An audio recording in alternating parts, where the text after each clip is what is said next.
बिस्मिल्लाहिर्रहमानिर्रहीम। अस्सलाम वालेकुम नाज़रीन, आप यूट्यूब चैनल देख रहे हैं। मैं इमरान खान हूँ। अभी लाहौर से हमारे सहाफ़ी ज़ईम लगारी साहब पर जुल्म सितम जारी था और उन्हें सच बोलने की सज़ा दी जा रही थी। ख़ास तौर पे उन्होंने रिपोर्ट करने की जुर्रत की जो कायद-ए-आज़म मोहम्मद अली जिन्ना के हवाले से पाकिस्तानियों ने उनके साथ इज़हार यकजहती किया। वो इसलिए किया कि इस मरतबा 14 अगस्त पे कायद-ए-आज़म मोहम्मद अली जिन्ना की बजाय मिलिट्री एस्टेब्लिशमेंट को सर पे उठाया गया। कायद-ए-आज़म की तस्वीर लगाने की बजाय जर्नैलों की फ़ोटोज़ लगाई गई और इसके बाद कौम ने रिएक्शन दिया और लोग निकले कायद-ए-आज़म की फ़ोटोज़ लेकर। उस इवेंट की कवरेज करने की वजह से ज़ईम लगारी साहब को गिरफ़्तार कर लिया गया और उनके ऊपर जुल्म किया गया। अब एक और सहाफ़ी को इस्लामाबाद से गिरफ़्तार किया गया। सहाफ़ी हैं खालिद जमील साहब। ये सीनियर जर्नलिस्ट हैं इस्लामाबाद में। इन्हें FIA साइबर क्राइम ने गिरफ़्तार किया है और इन्होंने कुछ 3 जो आखिरी ट्वीट किए उनसे आपको आइडिया हो जाएगा कि इन्हें गिरफ़्तार क्यों किया गया। ये कॉलम तो लिखा सुहेल वड़ाइच ने, ख़बरें दी सुहेल वड़ाइच साहब ने, गिरफ़्तार कर लिया खालिद जमील साहब को। खालिद जमील साहब के आखिरी 3 ट्वीट अगर आप सुन लें तो आपको आइडिया हो जाएगा। एक ट्वीट उन्होंने जो आखिरी लिखा कि बात अब 2-4 साल के बच्चों की गिरफ्तारियों तक आ गई है, तो बेहतर है पाकिस्तान को बाज़ाब्ता सरकारी तौर पर खुली जेल डिक्लेयर कर दें। रोज़ रोज़ मुल्क और कौम की जग हसाई अच्छी नहीं लगती। ये ट्वीट नागवार गुजरा एस्टेब्लिशमेंट को। जो अगला ट्वीट है वो इन्होंने जवाब दिया DG ISPR के ट्वीट के जवाब में। यानी जो सुहेल वड़ाइच ने कॉलम लिखा उसके ऊपर DG ISPR का स्टेटमेंट है। फील्ड मार्शल सैयद आसिम मुनीर ने ब्रसल्स में किसी सहाफ़ी को इंटरव्यू नहीं दिया, कोई भी सियासी बात नहीं की, माफ़ी वाली बात भी नहीं की। सुहेल वड़ाइच ने गैर जिम्मेदारी का सबूत दिया। अब इस पे खालिद जमील साहब लिखते हैं कि नानी ने कसम किया, बुरा किया, करके छोड़ दिया और बुरा किया। ये DG ISPR को उन्होंने एक मिसाल समझाई। देखिए, सीनियर सहाफ़ी कोई भी होगा ना पाकिस्तान में, वो ये मानेगा ही नहीं कि सुहेल वड़ाइच ने आर्मी चीफ से मुलाकात के बाद इतनी गैर जिम्मेदारी के साथ कुछ लिख दिया या मर्जी के बगैर कुछ लिख दिया। आर्मी चीफ से जो एक एक आदमी मिलता है उसकी बाकायदा लिस्ट होती है और उस मुलाकात के बाद बाकायदा आगाह किया जाता है कि ये बात आप पब्लिक कर सकते हैं, ये नहीं कर सकते। ये कोई रोटी को चोची कहने वाले लोग नहीं है। पाकिस्तान के आम आदमी को शायद ना पता हो, लेकिन जितने पाकिस्तान के सीनियर सहाफ़ी हैं या एंकर्स हैं उनको इस बात का आइडिया है। कोई एक भी ये बात मानने को तैयार नहीं है कि सुहेल वड़ाइच साहब ने अपनी मन मर्जी कर ली होगी। जितने सीनियर सहाफ़ी हैं या कॉलम राइटर हैं वो ये जानते हैं और वो ये कह भी रहे हैं अपने अपने अल्फाज में कि ये मुमकिन ही नहीं है कि सुहेल वड़ाइच जैसा सीनियर आदमी वो किसी जगह से उठे और मन घड़त एक कहानी सुना दे। DG ISPR ने उनके ऊपर एक गलत इल्ज़ाम लगाया जो नहीं लगना चाहिए था। बहरहाल इसमें जो उनका आखिरी ट्वीट है खालिद जमील साहब का, जिसके बाद उन्हें गिरफ्तार किया गया, ये 3 ट्वीट्स मैं आपको बता रहा हूँ। वो लिखते हैं सुहेल वड़ाइच ने तो वही लिखा जो उसे कहा गया। बंदे को वो बात ही नहीं करनी चाहिए जिस पर कायम ना रह सके और 6 रोज बाद तरदीद करनी पड़े। ये जनाब खालिद जमील साहब ने, और 6 रोज बाद तरदीद क्यों की? तरदीद आती तो पहले दिन आ जाती। तो अब सीनियर सहाफ़ी खालिद जमील साहब को भी अगवा कर लिया गया। बाद में पता चला जी उन्हें FIA लेकर चली गई है और अब उन्हें कानूनी कार्रवाई का सामना करना पड़ेगा। क्यों करना पड़ेगा?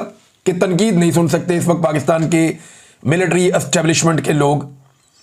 जो तनकीद की जा रही है उनके ऊपर खालिद जमील साहब ने जो की है या बाकी लोग जो कर रहे हैं, जो ज़ईम लगारी ने किया, जो बाकी सहाफ़ी करते हैं, तो सहाफ़त पाकिस्तान में एक जुर्म बना दी गई है और लगातार यही किया जा रहा है। सुहेल वड़ाइच साहब ने एक और कॉलम लिखा सोशल मीडिया पर, उन्होंने उसको जारी किया है और उन्होंने तस्हीह करने की कोशिश की है। मेरे ख्याल में सुहेल वड़ाइच साहब नाकाम रहे, मुकम्मल तौर पे नाकाम रहे हैं सफाई पेश करने में। मैं उनसे उम्मीद कर रहा था कि जितने वो पुराने आदमी हैं, जितना उनका तजर्बा है, मैं इससे बेहतर की उनसे उम्मीद कर रहा था, लेकिन वो कर नहीं पाए।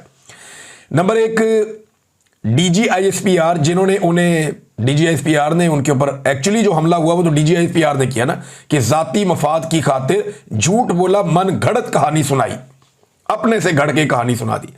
तो सीनियर सहाफ़ी के लिए बड़ी एक तौहीन अमेज़ बात थी, लेकिन उन्होंने DG ISPR की तारीफ की इसके बदले में। लेकिन सारा अटैक उन्होंने PTI पे कर दिया या PTI के लोगों पे कर दिया या सोशल मीडिया पे कर दिया। भाई जिसने आपकी मंजी ठोकी है जिनसे मुलाकात करके आपने बात की और उसके बाद आपकी मंजी ठुक गई, उधर आपकी जुबान ही नहीं चल रही है, उधर आप बात ही नहीं कर रहे। लेकिन जो लोग उसकी निशानदेही कर रहे हैं वहां आप बात करें। देखिए, पीटीआई ने सुहेल वड़ाइच साहब को यह बात समझनी पड़ेगी, पीटीआई ने खबर देने पे सुहेल वड़ाइच साहब की कोई तनकीद नहीं की, कोई क्लास नहीं ली। सारी पीटीआई को अगर आप गौर से देखें, या जो लोग सुहेल वड़ाइच साहब पे सहाफियों में तनकीद कर रहे हैं उनको भी अब सुने, तो वो कहते हैं सुहेल वड़ाइच साहब खबर आपने बिल्कुल ठीक दी, जो आपने सुना वो आपने खबर दे दी। और उसकी तस्दीक ऐसे होती है कि गुज़िश्ता साल 7 मई 2024 को यही बात DGISPR ने अपने मुंह से कही हुई है और मुख्तलिफ जगहों पे बार बार ये बात ये सारे लोग करते हैं।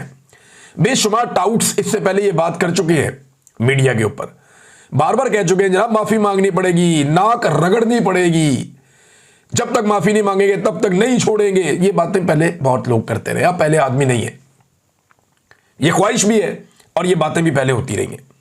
ये बात करके आपने कोई गुनाह नहीं किया, आपने वही बताया जो आपने सुना, और कोई ये मानने को तैयार नहीं है कि आपने अपने से एक कहानी सुना दी, ऐसा हो नहीं सकता।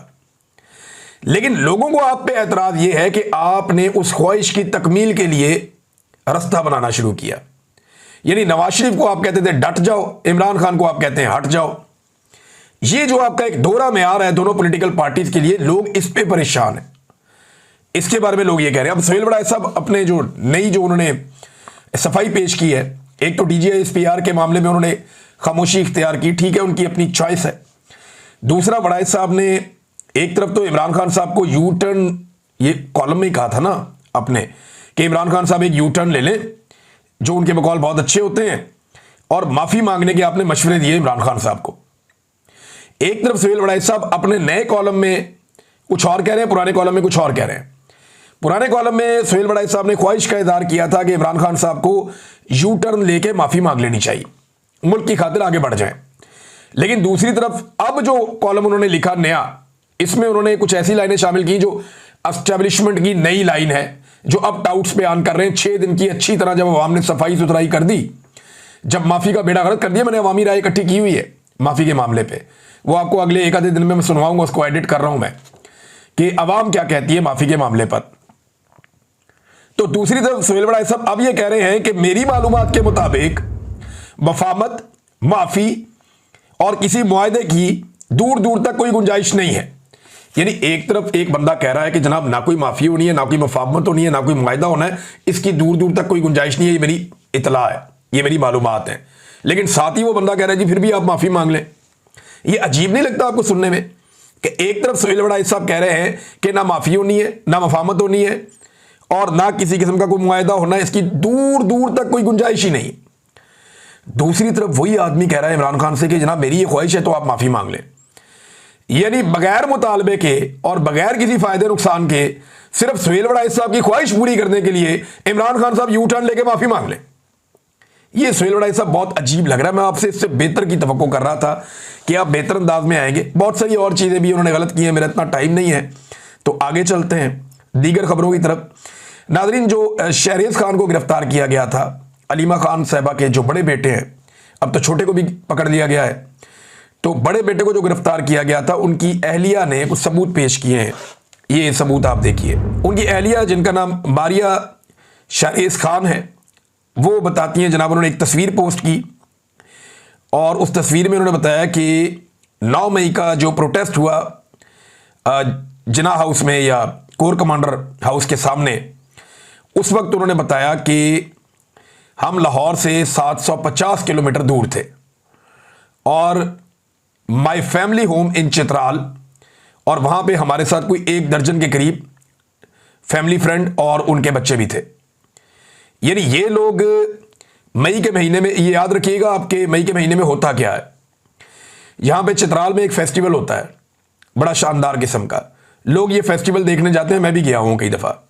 अब तक इतनी, अपना ख्याल रखिएगा, अपने चैनल का भी। अल्लाह हाफ़िज़।